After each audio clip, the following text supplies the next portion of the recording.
Open up a live marine traffic tracking map right now and you will see something truly mind-blowing. Our oceans are completely choked with a chaotic web of green, red, and yellow arrows. From the narrow lanes of the Strait of Malacca to the freezing waters of the English Channel, the seas are currently hosting the absolute largest commercial fleet of vessels in human history. But here is the twist. Just a few short years ago, the global economy was literally begging for vessel space. Retailers were so desperate that they were chartering their own private raw bulk carriers just to get basic inventory across the Pacific. The cost of moving a single steel box skyrocketed by a staggering 1,000%. Fast forward to today, and the maritime industry is waking up to a massive structural hangover, a severe, unprecedented oversupply of ships. The global fleet is expanding at a breakneck pace, with massive shipyards working around the clock to launch giant vessels that were ordered during a temporary moment of global panic. To truly wrap our heads around this massive surplus, we first have to understand the fundamental laws of economics that govern the open water. Roughly 90% of all globally traded goods travel by sea. Because of this, the entire premise of modern maritime logistics is built on a single, ruthless economic principle: economies of scale. For decades, ocean carriers realized that the easiest way to drop the cost of moving an individual container was simply to build bigger boats. Think about it.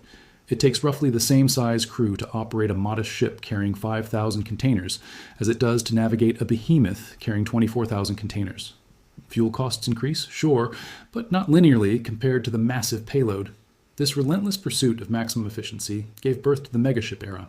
However, these massive vessels operate within a broader philosophy that completely dominates global manufacturing: just-in-time supply chains. In a perfectly tuned, just-in-time system, warehouses are practically obsolete. The ships themselves act as moving, floating inventory, arriving at automated ports at the exact hour a factory needs raw components or a major retailer needs seasonal stock. The system is incredibly efficient, stripping overhead costs down to the absolute bone. But it is also exceptionally fragile. A just-in-time supply chain assumes perfect weather, perfect port operations, and perfect geopolitical stability. When the system functions smoothly, the exact right number of ships are deployed to meet demand. But when the system breaks, the resulting shockwaves create a terrifying economic phenomenon known as the bullwhip effect. And this exact effect is the primary culprit behind today's massive vessel surplus. To understand why shipyards are currently launching record numbers of vessels, we have to look back at the chaos of the recent global lockdowns. When the world ground to a halt, consumers suddenly stopped spending money on services. No vacations, no restaurants, no concerts. Instead, they diverted trillions of dollars into physical goods. Suddenly, everyone simultaneously needed home office equipment, exercise bikes, webcams, and home improvement supplies. This historic spike in demand slammed into a logistics network that was entirely unprepared. Ports became severely congested due to localized lockdowns and critical labor shortages. Giant ships were left waiting for weeks just to drop anchor outside of major trade hubs like Los Angeles, Long Beach, and Rotterdam. Here is where the bullwhip effect took complete control. In supply chain economics, the bullwhip effect describes how small fluctuations in consumer demand cause progressively larger, distorted fluctuations further up the supply chain. It works like this. A consumer buys 2 extra computer monitors. The retailer sees monitors flying off the shelves and orders 10 extra from the distributor just to be safe. The distributor sees a massive spike from multiple retailers and orders 50 extra from the manufacturer.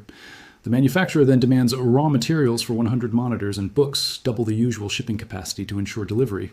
Because ships were trapped in massive port traffic jams, they weren't sailing back to Asia to pick up empty containers. This created an artificial scarcity of both ships and boxes. Shippers panicked. To guarantee their cargo would move, they double or triple booked space on multiple vessels. Ocean carriers looked at this distorted data and saw what looked like infinite, unquenchable demand. Consequently, freight rates went completely vertical. A container that used to cost $1,500 to ship from Shanghai to Los Angeles suddenly cost $12,000. In this brief window, ocean carriers made historic, eye-watering profits. In fact, the major shipping alliances made more profit in a 2-year span than they had in the previous 2 decades combined. They were suddenly flushed with unprecedented mountains of cash.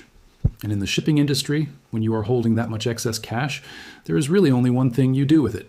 Armed with those massive pandemic windfalls, ocean carriers went on a historic shopping spree.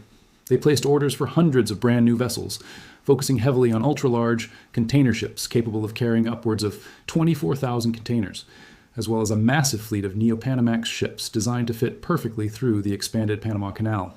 However, giant ships are not built overnight. From the moment a contract is signed to the moment a bottle of champagne shatters against the steel hull, it takes roughly 2 to 3 years of intense engineering. By the first part of 2026, the global ship order book hit a 17-year high, reaching a staggering 191 million compensated gross tons. That is equivalent to a massive 17% of the entire existing global fleet. For container ships specifically, the order book to fleet ratio sits at an alarming 37%. This means that while the world was returning to normal, consumer demand for physical goods was cooling off, and port congestion was completely unwinding. The shipyards in China and South Korea were actively building the largest influx of maritime capacity in human history. Between 2024 and 2026, an estimated 7 million containers of additional capacity were delivered straight into the global market. In 2026 alone, another 1.7 million units are hitting the water, with nearly 3 million more scheduled to launch in 2027. We are currently witnessing a literal tidal wave of steel entering a market that simply no longer requires it. So, what happens when a massive influx of new capacity meets cooling global demand? You get a severe structural down cycle. Currently, the supply-demand ratio on the main east-west trade routes shows a capacity surplus of more than 10%. In the highly leveraged world of maritime shipping, even a 4 or 5% surplus is usually more than enough to trigger a brutal price war and drive freight rates straight down to break-even levels. By all the laws of supply and demand, the massive overcapacity we have today should have completely crashed the freight market. But if you look at current spot rates, they are not quite at rock bottom. The market is currently being artificially supported by major geopolitical friction, specifically the ongoing disruptions in the Red Sea region. Because of security risks in the Bab-el-Mandeb Strait, virtually all major container lines have completely rerouted their fleets away from the Suez Canal, forcing them to sail all the way around the Cape of Good Hope in Africa. This massive diversion adds roughly 3,500 nautical miles and 10 to 14 extra days to a single voyage from Asia to Europe. By forcing ships to take the long way around, the industry is effectively absorbing about 9% of global fleet capacity. This regional disruption is acting as a massive sponge, soaking up the excess ships that were ordered during the pandemic panic. Furthermore, carriers are actively engaging in aggressive capacity management, a strategy known as blank sailings, where they simply cancel a scheduled voyage entirely to artificially restrict supply and keep freight rates from collapsing into the floor. Normally, in a market this oversupplied, shipping lines would send their older, less efficient 20-year-old vessels to the scrap beaches in South Asia to be broken down for steel. Yet, scrapping activity has practically ground to a halt. Carriers are absolutely terrified of letting go of tonnage. The pandemic taught them that having surplus ships is the ultimate insurance policy against sudden black swan events, labor strikes, or sudden canal closures. Looking ahead through the rest of 2026 and into 2027, the global container shipping market is firmly locked into a prolonged structural down cycle. The math is completely unavoidable. Fleet growth is consistently outpacing cargo demand, and it likely will continue to do so until the end of the decade. Moving forward, 3 major forces will dictate the economics of global trade. First is the potential unwinding of the Red Sea disruptions. The biggest wildcard in global logistics today is the Suez Canal. If the security situation stabilizes and major carriers resume regular transits through the region, it will instantly release over 2 million containers of capacity back into the market. This sudden injection of efficiency would strip away the artificial buffer, likely causing freight rates to plummet as carriers scramble to fill their massive new ships. Second is the green transition. Despite having way too many ships, carriers will likely continue ordering brand new ones. Why? Tight environmental regulations. The International Maritime Organization is aggressively tightening emissions rules. Carriers are being forced to order new vessels equipped with dual fuel engines that can burn cleaner alternatives like LNG, methanol, or ammonia, simply to remain compliant with international law. This means the fleet will keep growing, not because the market needs more space, but because it needs greener space. Third is market share warfare. The major shipping alliances are currently sitting on massive post-pandemic cash reserves. In previous down cycles, carriers would rapidly bleed money and face bankruptcy. Today, the big players have enough liquidity to sustain below break-even rates for years.